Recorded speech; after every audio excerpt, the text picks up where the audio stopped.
નમસ્કાર મિત્રો, આજે સીધું ને સચના એપિસોડમાં આપણી સાથે પ્રોફેસર ડોક્ટર બીસી રાઠોડ જોડાયા છે. રાઠોડ સાહેબ, આપનું સીધું ને સચમાં સ્વાગત છે. જ્યાં જ્યાં અન્યાય થાય છે, જ્યાં જ્યાં ખોટું થાય છે, ત્યાં આપણે વાત કરવાના અને ગુજરાત રાજ્યના પબ્લિક સર્વિસ કમિશન એના થકી જે કંઈ ખોટું થાય છે એ ઉજાગર કરીને વિવિધ સમાજોને જાગૃત કરવા માટે આપણી સાથે સતત પ્રોફેસર ડોક્ટર બીસી રાઠોડ જોડાય છે અને એ જે કંઈ વાત કરે છે એ વાત તથ્યોને આધારે હોય છે, ડોક્યુમેન્ટેડ હોય છે અને એ જીપીએસસી જે પરીક્ષાઓ લે છે એમાં ઉમેદવારોને કઈ રીતે અન્યાય કરવામાં આવી રહ્યો છે અને ખાસ વર્ગના, જાતિના ઉમેદવારોને કઈ રીતે અન્યાય કરવામાં આવી રહ્યો છે એના ડોક્યુમેન્ટેડ બાબતો લઈને, એની ડોક્યુમેન્ટ બાબતો લઈને રાઠોડ સાહેબ આપણી સાથે વાત કરે છે. આજના એપિસોડમાં એ જે વાત લઈને આવે છે એ વિવિધ સમાજોના નેતાઓને ચોંકાવી દે એવી વાત છે, કારણ કે એમના સમાજના જે ઉમેદવારો આ જીપીએસસી ની વિવિધ પરીક્ષાઓ આપે છે એમાં એમને જે અન્યાય થાય છે એ અન્યાય ન થાય એના માટે એમણે જાગતા રહેવું જોઈએ. સમાજની અંદર લડાઈ ઝઘડા કરવાને બદલે જીપીએસસી એમને કઈ રીતે અન્યાય કરે છે એ સમજવાની એમણે ખૂબ જરૂર છે અને એ બાબતમાં પક્ષાપક્ષી ભૂલીને સમાજની સંગઠિત રજૂઆતો એ ગાંધીનગરને કરવાની ખૂબ જરૂર છે, કારણ કે આપણે જ્યારે જ્યારે આ વાત કરતા રહ્યા છીએ એના પડઘા જરૂર ગાંધીનગરમાં પડે છે, પરંતુ જે ઉમેદવારોને અન્યાય થઈ રહ્યો છે, તેજસ્વી ઉમેદવારોને અન્યાય થઈ રહ્યો છે, જેને જીપીએસસી રિજેક્ટ કરે છે એવા ઉમેદવારો યુપીએસસીમાં ટોપ રેન્કિંગમાં આવતા હોય તો કંઈક ખોટું થઈ રહ્યું છે એવું માનવાને પૂરતા કારણો છે. આજે રાઠોડ સાહેબ, આપ સીધું ને સચમાં જોડાયા એ બદલ આપનો પહેલાથી હું આવકાર આપું છું આપને, અને આપ માંડીને વાત કરો જે પરીક્ષાઓની આપ વાત કરવાના છો એમાં કયા કયા સમાજોને કઈ રીતે અન્યાય થઈ રહ્યો છે અને એ સમાજો એ કુંભકર્ણની નિંદરમાં જો હોય તો પછી ભગવાન બચાવે. આપણે તો એમને જગાડવાની કોશિશ કરીએ છીએ, આપણો કોઈ વ્યક્તિગત સ્વાર્થ નથી, પરંતુ સમાજો જાગે નહીં તો પછી એમને ફરિયાદો કરવાનો અધિકાર રહેતો નથી અને એમના સમાજના જે તેજસ્વી યુવાનો યુવતીઓ છે એ સરકારી નોકરીઓ માટે લાયક હોવા છતાં એમને ગેરલાયક ઠરાવવામાં આવે છે. એની સામે એમણે અવાજ ઉઠાવવાની જરૂર છે એવું અમે ભારપૂર્વક જણાવીએ છીએ. તો રાઠોડ સાહેબ, આપનું ફરી સ્વાગત અને આપ વિગતે વાત કરો. રાઠોડ સાહેબ. નમસ્તે સાહેબ, આપને અને આપના દર્શકોને. આજે આપણે જે પરીક્ષાની વાત કરવાની છે તે છે જુનિયર ટાઉન પ્લાનર વર્ગ 2, જેનું પરિણામ 6 મે 2026 રોજ આવ્યું. કુલ 52 જેટલી જગ્યાઓ છે, એનું રિઝલ્ટ આ 6 મે જાહેર કરવામાં આવ્યું. હવે આ જે પરીક્ષા છે એ પરીક્ષા માટે 213 જેટલા ઉમેદવારોને ઇન્ટરવ્યુમાં બોલાવવામાં આવ્યા અને એમનું 2 એપ્રિલથી 30 એપ્રિલ દરમિયાન લગભગ 17 દિવસ જેટલું એમનું ઇન્ટરવ્યુ ચાલ્યો. લગભગ આપણે સંખ્યા જોઈએ તો દરરોજના 12-13 ઉમેદવારોને ઇન્ટરવ્યુમાં બોલાવવામાં આવ્યા. 17 દિવસ જેટલું ઇન્ટરવ્યુ ચાલ્યું. હવે આપણે જે અન્યાયની જે વાત છે એ અહીંયાથી જ શરૂ થાય છે. હાલમાં જીપીએસસીમાં અધ્યક્ષ ઉપરાંત 7 જે સદસ્યોનો આપણી જે જગ્યાઓ છે એની સામે માત્ર આપણી પાસે ચેરમેન અને બીજા એક જ સદસ્ય છે. એટલે આ જે ઇન્ટરવ્યુ જે છે એ ઇન્ટરવ્યુ ખૂબ જ લાંબુ ચાલે છે. લગભગ ઘણા બધા વિદ્યાર્થીઓ વેઇટિંગમાં છે કે જેમણે પરીક્ષા એક વર્ષ પહેલા આપી હોય અને હજુ ઇન્ટરવ્યુ ના થયા હોય એવું ઘણું બધું થઈ રહ્યું છે. સરકાર પણ આ બધું જાણે જ છે, પણ સરકારનો વેસ્ટેજ ઇન્ટરેસ્ટ એ છે કે એમણે એમના માણસને ત્યાં બેસાડ્યા છે એટલે એ એમના માણસોનું ત્યાં સેટિંગ કરી દેશે. એટલે આખું જે છે એ વનમેન શો જેવું જીપીએસસી કામ કરી રહી છે. હવે આ જે પરીક્ષામાં જે અન્યાયની જે વિગતો આપણે સામે આવી છે એમાં સૌથી પહેલાં તો જે અન્યાય ખાસ કરીને અનામત વર્ગના જે ઉમેદવારો છે એસસી, એસટી અને ઓબીસી અને ઈડબ્લ્યુએસ પણ અનામત વર્ગ કહી શકાય. હવે ગુજરાતમાં હવે કોઈ વર્ગ એવો નથી કે જેનો સમાવેશ અનામત કેટેગરીમાં ન થતો હોય. બધા જ અનામતમાં હવે આવી ગયા છે. પણ હવે થાય છે શું કે અન્યાય જેને કરવાનો હોય તો ભોગ બનનાર જે વ્યક્તિ છે એ વ્યક્તિ મોટે ભાગે એસસી, એસટી અને ઓબીસી વર્ગની છે. અને આપણી જે ગુજરાતી કહેવત છે કે ઘી ઢળ્યું તો ખીચડીમાં જ ઢળ્યું, તો એ બધું ઘી છે એ ઈડબ્લ્યુએસ બાજુ જ ઢળે છે સાહેબ. આ બધો એક આખો ખેલ હસમુખ પટેલ આવ્યા પછી આખો ખેલ થઈ રહ્યો છે. હવે આપણે વાત કરીએ તો જે 52 જગ્યાઓ છે તો એમાં ઓબીસીની 27% અનામત પ્રમાણે 14 બેઠકો અનામત આવે. પણ આ જે ભરતી છે એમાં માત્ર 2 જ બેઠકો અનામત આપી છે. 14 ના બદલે માત્ર 2, 27%ના બદલે 3.84% જેટલી અનામત બેઠકો ઓબીસીને ફાળવી છે. બીજું કે એસસીની જે 7% લેખે 4 બેઠકો જે અનામત, પણ એમની પણ માત્ર 2 જ બેઠકો અનામત ફાળવી છે. એટલે આ જે 52 જગ્યાઓ છે એ 52 જગ્યાઓમાંથી 12 અને 2 ઓબીસી અને એસસીની 14 સીટો તો અનામત સીટો જ ઓછી આપી છે. સામે પક્ષે ઈડબ્લ્યુએસ છે એની 10% પ્રમાણે 5 સીટો થાય, 5.2. 5.5 થી ઉપર જાય તો એને આખી સીટ ગણવામાં આવે છે. પણ એની સામે 5ના બદલે 6 સીટો આપી છે. ઈડબ્લ્યુએસની 6 સીટો ત્યાં અનામતમાં આપી છે. એક આ પહેલી બાબત છે એ આપણને અહીંયા દેખાય છે. બીજી જે બાબત છે આપણા દર્શક મિત્રોને આપણે ખાસ જણાવવાનું કે જીપીએસસીમાં જે ભરતી છે એ 2 રીતે થાય છે. એક રેગ્યુલર ભરતી કે જેમાં પ્રિલિમ પરીક્ષા હોય, મુખ્ય પરીક્ષા હોય અને પછી ઇન્ટરવ્યુ હોય, એ રેગ્યુલર ભરતી. અને બીજી ભરતી છે એ સીધી ભરતી કે જેમાં એક જ પરીક્ષા હોય 300 ગુણની અને એના આધારે પછીથી ઇન્ટરવ્યુ લેવાય. આ સીધી ભરતી.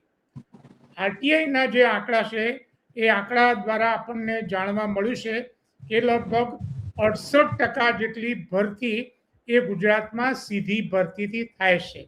એટલે સીધી ભરતી એટલે 300 માર્ક્સની પ્રિલિમ પરીક્ષા અને આ જે 300 માર્ક્સની એને પ્રિલિમ પણ ના કહેવાય, એક જ પરીક્ષા છે. એટલે 300 માર્ક્સની પરીક્ષા, એમાંથી જે માર્ક્સ આવે એને 6 ભાગવાના. દાખલા તરીકે કોઈના 300માંથી 150 ગુણ આવ્યા તો 6 ભાગો એટલે એના જે ગુણ છે 25 થશે. લેખિતનું મેરિટ 25. પછી 100 ગુણનું ઇન્ટરવ્યુ. 100 ગુણનો ઇન્ટરવ્યુમાંથી એને જે માર્ક્સ આવે એને પાછા 2 ભાગવાના એટલે એ એનું ઇન્ટરવ્યુ મેરિટ. ધારો કે કોઈને જે ઇન્ટરવ્યુ છે એમાં 100માંથી એને 60 ગુણ આપ્યા તો એના 2 ભાગો એટલે 30. 25 અને 30 એટલે 55. ઉમેદવારનું મેરિટ થયું 55. હવે એના આધારે પછીથી એને મેરિટ પ્રમાણે એની ભરતી થતી હોય છે. પણ અહીંયા સૌથી મોટો ખેલ એ થતો હોય છે કે આ જે 50% વેટેજનું ઇન્ટરવ્યુ એવું ઇન્ટરવ્યુ છે કે જેના લીધે લેખિતમાં નંબર 1 હોય એ વિદ્યાર્થી પણ નાપાસ થાય, નંબર 2 હોય એ પણ નાપાસ થાય. ઇવન 300 માંથી 300 લાવનાર વ્યક્તિ પણ જો ઇન્ટરવ્યુ લેનાર વ્યક્તિ ધારે તો એને નાપાસ કરી શકે, કારણ કે એવું એનું ગણિત છે.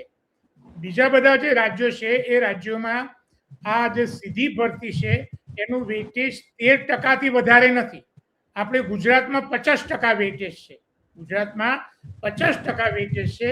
અને બીજી બાબત એ છે કે એમાં 68% જેટલી ભરતી આ પ્રકારે થાય છે. અને આવું અટપટું ગણિત છે એટલે સામાન્ય જે વર્ગ છે એ સામાન્ય વર્ગને તો ખબર પડતી નથી કે આમાં કઈ જગ્યાએ ને કેવી રીતે ગોટાળો થાય છે. આ જે પરીક્ષા છે એના 3 જેટલા ઉમેદવારોના માર્ક્સ લઈને આપણે દર્શક મિત્રોને સમજાવીએ કે એમાં બીજા નંબરે જે ઉમેદવાર છે એ ઉમેદવારને લેખિતમાં 19.84 માર્ક છે અને ઇન્ટરવ્યુમાં એને 45 હાઈએસ્ટ ગુણ એને આપવામાં આવ્યા છે અને એનું મેરિટ 64.84 થાય છે, એટલે મેરિટમાં એ બીજા નંબરે આવે. હવે આપણા દર્શક મિત્રોને સમજાવીએ કે એના 300 માંથી કેટલા આવ્યા અને 100 માંથી કેટલા આવ્યા તો એમને સારી રીતે સમજાશે. જી, આ જે વિદ્યાર્થીની છે ઉમેદવાર છે એના 19.84 માર્ક્સ એને 6 ગુણો એટલે 300 માંથી એના લેખિત ગુણ થયા, એટલે એના લેખિત ગુણ થશે 119.4. આ જે સ્ટુડન્ટ છે એના 300 માંથી ગુણ આવ્યા છે 119 ગુણ. હવે આ જેને 119 ગુણ આવ્યા છે એને ઇન્ટરવ્યુમાં જે 45 એના ડબલ કરો એટલે 90 ગુણ આપ્યા છે. હવે 100 માંથી 90. હા, હવે સમજો આ કે મુદ્દો. દર્શક મિત્રો અહીંયા તમે બરાબર સમજો કે આ જે વિદ્યાર્થી છે એને લેખિતમાં 39% માર્ક છે, 300 માંથી 119, 39.6% માર્ક છે, પણ એને ઇન્ટરવ્યુમાં એને માર્ક્સ આપ્યા છે 90%. એટલે આ જે વિદ્યાર્થી છે જે પાસ જે 52 જે વિદ્યાર્થીઓ છે એ 52 વિદ્યાર્થીઓમાંથી લેખિતમાં આ વિદ્યાર્થીનો ક્રમાંક એ 47મો છે, જેનો 47મો ક્રમાંક છે એને હાઈએસ્ટ ગુણ ઇન્ટરવ્યુમાં આપ્યા છે અને એ ગુણ આપ્યા છે 90%. 39% વાળાને 90% ગુણ આપ્યા છે. અને બીજી બાબત, આ તો દલા તરવાડીનો ન્યાય થયો. આ દલા તરવાડીનો. અને આવું કેમ જે થાય છે અને પાછું તમે જુઓ આજે મને સોશિયલ મીડિયામાં જે જબરજસ્ત પોસ્ટ ફરે છે એના ઉપર પણ આપણે વાત કરીશું કે હસમુખ પટેલના કાર્યકાળમાં જીપીએસસી એ હવે પટેલ સેવા આયોગ બની ગયું છે, કારણ કે આ જે ઉમેદવાર છે એ પાટીદાર ઉમેદવાર છે. આપણે હવે નામ તો નતા કહેતા પણ સાચી હકીકત આવે એટલે જેને અન્યાય થયો છે અને કઈ બાજુ જે ઘી ઢોળવા નાખો પ્રયાસ થઈ રહ્યો છે એ આપણે દર્શક મિત્રોને સમજાવવું પડશે. આપ કી કહેવા નહીં રાઠોડ સાહેબ, અહીંયા એક સ્પષ્ટતા કરી લઈએ. આપણને કોઈ પણ સમાજની સામે કોઈ પણ વાંધો નથી, પણ જ્યારે કોઈ સમાજને વધારે પડતો ન્યાય અપાતો હોય અને બીજા સમાજને અન્યાય થતો હોય ત્યારે એ સમાજની વાત જરૂર કરવાના છીએ. જી, અને મને એમ જાણવા મળ્યું છે, જે સાચું ખોટું તો કદાચ આપ કહી શકો, કે એક કલેક્ટર જેમને ભ્રષ્ટાચારના કેસમાં સસ્પેન્ડ કરવામાં આવ્યા એમને બચાવવા માટેની એક મીટિંગ મળી, એ મીટિંગમાં પણ હસમુખ પટેલ ગયા હતા કે કેમ એ પણ મોટો પ્રશ્ન છે. હા, એટલે અમને ગાંધીનગર એક વિરમગામમાં મીટિંગ થઈ અને ગાંધીનગરમાં, તો સૂત્રો દ્વારા આપણને એવું જાણવા મળ્યું છે કે ગાંધીનગરની મીટિંગમાં ગયા હતા એવું આપણને જાણવા મળ્યું છે. આ તમને કહું એટલે આ સરકારે આની તપાસ કરાવવી જોઈએ અને એ જો ગયા હોય તો એને છે ને એમને પોતાને ચેરમેન તરીકે સસ્પેન્ડ કરવા જોઈએ, કારણ કે એક ભ્રષ્ટાચાર ના આરોપી, આપણે છે ને એને આરોપી જ કહીએ છીએ, એને બચાવવા માટે જીપીએસસી નો ચેરમેન જો એ મીટિંગમાં જતો હોય તો મને લાગે છે કે વધારે પડતું થઈ રહ્યું છે. હા. અને રાઠોડભાઈ. બીજી જે બાબત આપે જે મુદ્દો ઉઠાવ્યો છે એ ખૂબ જ મુદ્દો છે, સરસ અને ચિંતાજનક બાબત છે અને ધ્યાનમાં લેવા જેવો મુદ્દો છે. બીજી બાબત એ બંધારણીય વડા છે.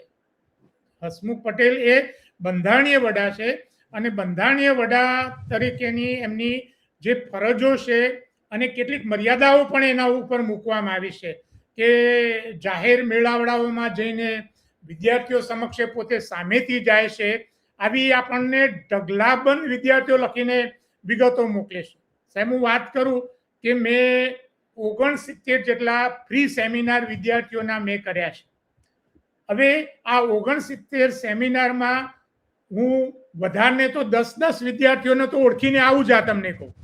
હવે જો આપણા ચેરમેન જો આવી જગ્યાએ એ આવા મેળાવડાઓમાં જઈને આવતા હોય અને પછી અહીંયા એમ કહેતા હોય કે અમે તો અહીંયા વિદ્યાર્થીઓને કોડવર્ડ આપીએ છીએ એટલે અમે એમને ઓળખતા નથી, પણ તમે ખુદ ત્યાં જઈ આવ્યા છો, ઘણી બધી જગ્યાએ જઈ આવ્યા છો, એવી લેખિતમાં આપણને વાત કરી છે. અને એની સામે આપણે મારી એક બીજી દલીલ એ છે, એમ કે છે કે અમે તો વિદ્યાર્થીઓને ઓળખતા પણ નથી, ખાલી એમને કોડવર્ડ આપીને એમને બોલાવીએ છીએ. જો તમે ઓળખતા નથી તો એકના બદલે બીજો વિદ્યાર્થી ત્યાં ઇન્ટરવ્યુ આપી જાય તો એના પાછળ તમારી પાસે શી વ્યવસ્થા છે? તમે જો એમ કહેતા હોય કે ઇન્ટરવ્યુ આપનારને અમે ઓળખતા નથી, અમે કોડવર્ડ આપેલો છે, તો પછી કોઈકના બદલે કોઈ ઇન્ટરવ્યુ આપી જાય તો એના માટે તમારી પાસે કોઈ વ્યવસ્થા ખરી? એટલે આ ઘણા બધા મુદ્દા છે. હવે આપણે બીજા જે 2 વિદ્યાર્થીઓનું જે રિઝલ્ટ છે એની આપણે વાત કરીએ કે જેને 39% આવ્યા એને 90% આપ્યા. જ્યારે લેખિતમાં જે પ્રથમ નંબરે એક રબારી ઉમેદવાર આવ્યો અને મને 2 નિવૃત્ત પોલીસ રબારી અધિકારીઓ 2 દિવસથી મને ફોન કરે છે, એટલે આજે હું એમનો ઉલ્લેખ કરીશ કે આપણે નામ, કારણ કે આ યાદી જાહેર થયેલી છે. નહીં, આ યાદી જાહેર થયેલી છે એટલે નામ ઠામ સાથે આપણે વાત કરીશું. આ જે ઉમેદવારો જેમને અન્યાય થયો છે એમના નામ સાથે આપણે વાત કરીશું. અને જેમને વધારે પડતો ન્યાય આપવામાં આવ્યો છે, હસમુખ પટેલ પોતે ઇન્ટરવ્યુમાં બેસે છે અને પેલા યુપીએસસી માં 2 વખત જે છોકરો ક્રેક કરી શક્યો યુપીએસસી, એને છે ને એને અહીંયા તો ઇન્ટરવ્યુમાં ફેલ કર્યો હતો અને પાછો એમ કે છે કે આ તો વધારે પડતા માર્ક્સ મેં આપ્યા છે, તો પછી યુપીએસસી વાળા ખોટા અને હસમુખ પટેલ સાચો. હવે જે હું વાત કરતો હતો, જે વિદ્યાર્થી છે જે લેખિતમાં નંબર 1 છે, વિદ્યાર્થી લેખિતમાં નંબર 1 છે નરેશભાઈ આયદાનભાઈ રબારી, જે લેખિતમાં નંબર 1 છે. 300માંથી 209 એના જે ગુણ છે, 69% એના લેખિતમાં માર્ક છે અને એને ઇન્ટરવ્યુમાં માત્ર 35% જ આપ્યા છે. 39% લાવનારને ઇન્ટરવ્યુમાં 90 ગુણ આપવાના, જ્યારે આ નંબર 1 આવ્યો છે જેના 69% લેખિતમાં માર્ક છે, એને ઇન્ટરવ્યુમાં માત્ર 35% ગુણ આપ્યા છે. રાઈટ, આ વિદ્યાર્થી છે એ નંબર 1 આવવો જોઈએ મેરિટમાં. આ વિદ્યાર્થી રબારી સમાજનો હોય, એને જો અન્યાય થતો હોય તો ઠાકરસિંહ રબારી જેવા એમના બની બેઠેલા નેતાઓ એ કરે છે શું? રબારી સમાજના નેતાઓ કરે છે શું? અથવા તો રબારી સમાજના મહંત સાહેબ જે એ શું કરે છે? એમણે આ પ્રશ્ન લેવો જોઈએ. એક સ્પષ્ટતા કરી દઉં કે આ ઉમેદવાર પાસ થયો છે, નપાસ નથી થયો, પણ એનું નામ મેરિટમાં ટોપ 1 આવવું જોઈતું હતું. રાઈટ, આ અન્યાય છે. એક બીજી વાત હું આપને કરીશ કે લેખિતમાં નંબર 2 ચૌધરી વિદ્યાર્થી છે કે જેના 300માંથી 199 ગુણ છે, એના 66% લેખિતમાં માર્ક છે. આ વિદ્યાર્થીના લેખિતમાં 66% ગુણ છે અને ઇન્ટરવ્યુમાં એને માત્ર 10% ગુણ આપ્યા છે. 39% લાવનારને લેખિતમાં 90% ગુણ આપવામાં આવે છે, જ્યારે આ ચૌધરી સમાજનો એક દીકરો છે એના લેખિતમાં 66.42% છે અને ઇન્ટરવ્યુમાં માત્ર 10% ગુણ આપવામાં આવે છે અને આ વિદ્યાર્થી નાપાસ થયો છે. આ વિદ્યાર્થી વિધાનસભામાં અધ્યક્ષ એવા શંકર ચૌધરી, ઓબીસી ના નેતા હરિભાઈ ચૌધરી અને ધારાસભ્ય સરદાર ચૌધરી, આ લોકોના નામ પાડીને હું કહું છું, અથવા વિપુલ ચૌધરી જે અર્બુદા સેનાનું ડીમડીમ વગાડતા હતા, એ બધાએ આ મુદ્દાઓ લેવા જોઈએ કે આ છે ને આ અન્યાય કેમ થઈ રહ્યો છે. ભાઈ, સરકારને સવાલો કરવા જોઈએ. એને બદલે આ લોકો તો મૂંગા મંતર થઈ ગયા છે. જ્યારે સમાજ જ મૂંગો થયો હોય ત્યારે છે ને એના યોગ્ય તેજસ્વી ઉમેદવારો જે હોય એમને અન્યાય થવાનો. એમાં આને છે ને ફેલ કર્યો છે. અગાઉ પણ આ હસમુખ પટેલે જ પેલા ચૌધરીને, મને લાગે છે બનાસકાંઠાનો ચૌધરી હતો, એને છે ને એને ફેલ કર્યો હતો. જે યુપીએસસી માં પહેલા ટ્રાયલે આઈપીએસ થયો, બીજા ટ્રાયલે આઈએએસ થયો. હસમુખ પટેલની આઈએએસ થવાની મહેચ્છા હતી એટલે એ છે ને બીજા કોઈને આઈએએસ નથી થવા દેતો એવું લાગે છે. આ તો હવે એક બીજી બાબત એ છે કે સામાન્ય માણસ જો રિઝલ્ટ જુએ તો એને એવું લાગે કે ભાઈ ઓબીસીના અહીંયા જે 52 છે એમાંથી 13 તો પાસ કર્યા છે, પણ અંદરની સ્થિતિ શું છે આપણે દર્શક મિત્રોને જણાવીએ કે ઓબીસીની અનામત બેઠકો તો 2 જ આપી છે. અનામત બેઠકો 2 આપી છે એટલે 2 જગ્યાઓ ભરાઈ છે, પરંતુ જે બાકીના જે 11 જે ઉમેદવારો જે પાસ થયા છે એ 11 ઉમેદવારોનું મેરિટ એ જનરલ કરતા ઊંચું છે, એટલે એ ઓપન કેટેગરીમાં પાસ થયા છે. એટલે જે 13 ઉમેદવારો, લોકો હવે દુષ્પ્રચાર પણ કરશે કે 50 માંથી 13 ઓબીસી તો પાસ થયા છે, પણ સાચી હકીકત એ છે કે ઓબીસીના તો માત્ર 2 જ પાસ થયા છે. બાકીના જે 11 જે ઉમેદવારો છે એ તો ઓપન કેટેગરીમાં પાસ થયા છે. એમનું મેરિટ જનરલ ઉમેદવારો કરતા ઘણું બધું વધારે ઊંચું છે, એટલે એમાં પાસ થયા છે. એટલે આખો ખેલ કે ગુનો કર્યો છે પણ ગુનો દેખાય નહીં એ માટેની પણ વ્યવસ્થા કરી છે કે અમે ઓબીસીના 52 માંથી 13 તો પાસ કર્યા છે, પણ એ સત્ય વસ્તુ નથી. ઓબીસીના માત્ર 2 જ પાસ થયા છે. જે એસસી અને એસટી ના કેટલા જ પાસ થયા છે હું આપને વાત જણાવું છું કે જે એસસી છે એના 2 ઉમેદવારો પાસ થાય, 2 અનામત છે, અને એસટી ના 9 ઉમેદવારો પાસ થયા છે. રાઈટ, એટલે આ એમની એસસી ની 2 જગ્યાઓ અનામત આપી છે, એટલે 2 પણ જનરલ કેટેગરીમાં એ પણ જનરલમાં જતા હશે ને, મેરિટમાં એમની કેટેગરીમાં જ છે, એ એમની કેટેગરીમાં જ પાસ થયા છે, પણ 2 સીટો એમને ઓછી છે. એસસી ની 2 સીટો ઓછી છે. હા, 2 સીટો ઓછી, 4 હોવી જોઈએ, પણ એના બદલે એસસી ની 2 સીટો ઓછી છે, એટલે માત્ર 2 સીટો જ આપી છે.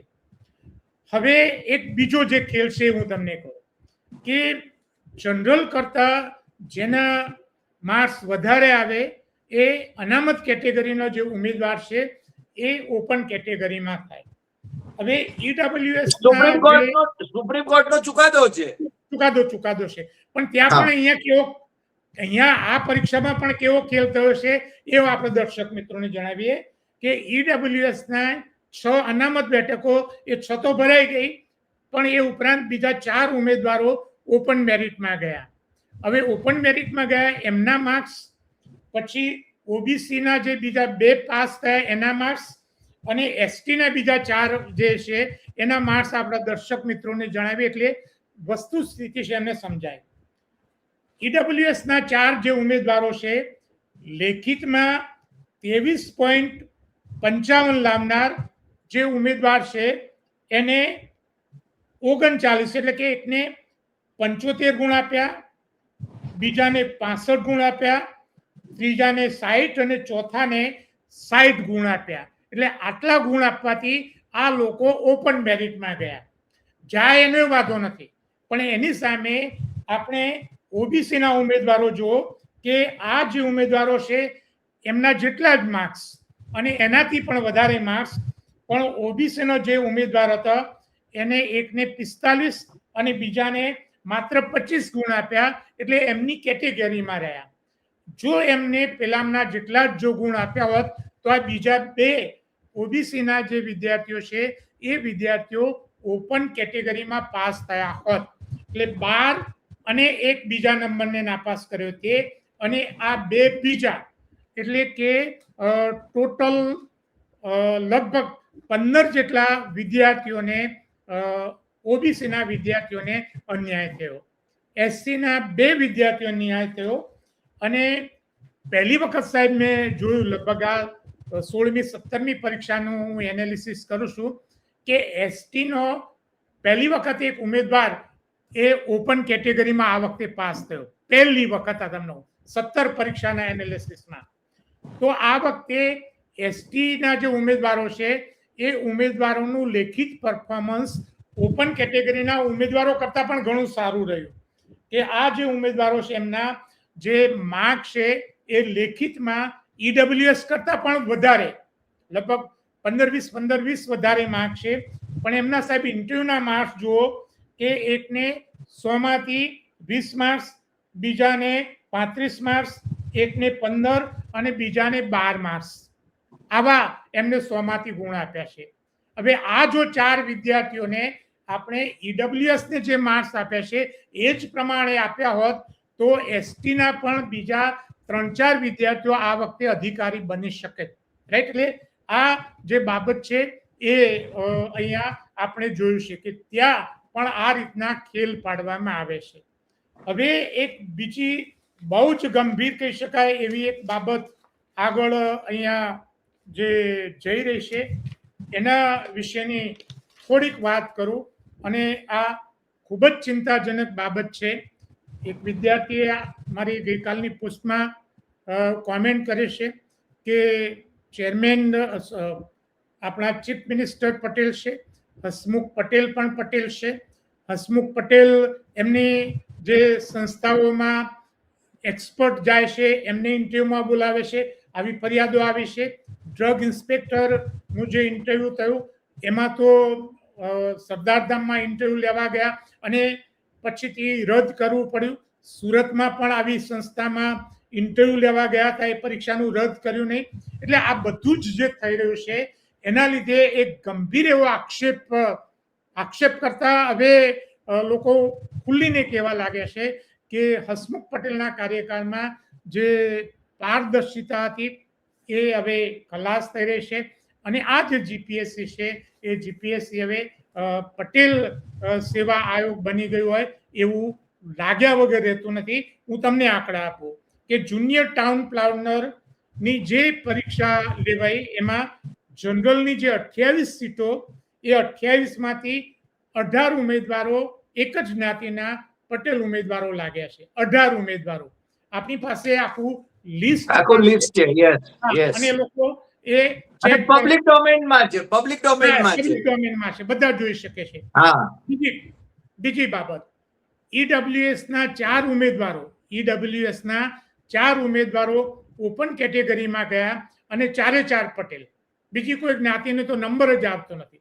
પણ શાના માટે આપવો છે રાઠોડ સાહેબ? હવે ભૂલી જવું જોઈએ. બીજી કોઈ જ્ઞાતિ પટેલ સિવાયની કોઈ જ્ઞાતિને બુદ્ધિ છે જ નહીં. એમ જ હસમુખ પટેલ સાબિત કરવા માંગે છે. બીજી કોઈ જ્ઞાતિને બુદ્ધિ છે જ નહીં એવું એ સાબિત કરવા માંગે છે. મને લાગે છે આ તારણો ઉપરથી તમે જે આંકડાઓ આપો છો એના ઉપરથી તો એ જ લાગે છે. એમને જેને મને લાગે છે ભૂપેન્દ્ર પટેલને બદનામ કરવા માટે, હર્ષ સંઘવીને બદનામ કરવા માટે આ છે ને કારસો રચાયો હોય ને હસમુખ પટેલ આ ખેલ કરતા હોય એવું લાગ્યા વિના મને તો રહેતું નથી. હવે મારી પાસે ઈડબ્લ્યુએસ ના 1-2 વિદ્યાર્થીઓ આવ્યા અને એમને સાહેબ કહ્યું કે અમે તો ઈડબ્લ્યુએસ અછૂતમાં આવીએ છીએ. આ વિદ્યાર્થીએ કહ્યું અમે ઈડબ્લ્યુએસ અછૂતમાં આવીએ છીએ કારણ કે અમારો તો એમાં નંબર જ લાગતો નથી. ક્લાસ 1-2 ના જે ભરતી થાય છે એમાં. હું તમને બીજ અધિકારીનું રિઝલ્ટની વાત કરું કે એમાં ઈડબ્લ્યુએસ ના 15 ઉમેદવારો લાગ્યા છે, એમાંથી 11 પટેલ ઉમેદવાર છે. ચૌધરીના 38 જેટલા ઉમેદવારોએ ઇન્ટરવ્યુ આપ્યા હતા અને એમાંથી એક પણ ઉમેદવાર લાગ્યો નથી. બીજા અને ત્રીજા નંબરે આવેલ ચૌધરી સમાજના જે વિદ્યાર્થીઓ છે એ પણ એમાં નાપાસ થયા છે. પ્રિન્સિપાલના જે ઇન્ટરવ્યુનો જે રિઝલ્ટ આવ્યું થોડાક સમય પહેલા, તો ઈડબ્લ્યુએસના 15 ઉમેદવારોમાંથી 9 પટેલ ઉમેદવારો લાગે છે. ઔદ્યોગિક સુરક્ષા અને સ્વાસ્થ્ય અધિકારી કે જેના વિશે સુરતનો આખો વિવાદ થયો હતો કે એક એક્સપર્ટ ત્યાં એક સંસ્થામાં જઈને આગલા જ દિવસે પોતે માહિતી આપીને પોતે ઇન્ટરવ્યુ કમિટીમાં બેઠા હતા, પણ એ પછી ઇન્ટરવ્યુ રદ કરવામાં આવ્યું હતું. તો એમાં 11 ઈડબ્લ્યુએસમાંથી 8 જેટલા પટેલ એક જ જ્ઞાતિના ઉમેદવારો લાગે છે. એટલે જે લોકો હવે અત્યારે જે આક્ષેપ કરી રહ્યા છે અથવા જે વિગત આપણને મૂકી રહ્યા છે એમાં થોડુંક તો સત્ય મને તો દેખાય છે, કારણ કે આ જે સાહેબ આપણે છે ને આનું તારણ એ નીકળે કે જીપીએસસી માં હવે છે ને પટેલ સિવાયની કોઈ પણ કોમ્યુનિટીના ઉમેદવારોએ હવે અરજી કરવાનો કોઈ મતલબ નથી. આનો અર્થ એવો થાય, તમે જે આંકડાઓ આપ્યા એના ઉપરથી એ જ થાય કે તમે જેમ કહ્યું કે પટેલ સર્વિસ કમિશન જ છે, આપણને પટેલ સમાજ માટે માન છે, આપણા મુખ્યમંત્રી પટેલ છે કે સરદાર પટેલ ની વાત આપણે કરીએ ત્યારે આપણે ગૌરવ અનુભવીએ છીએ.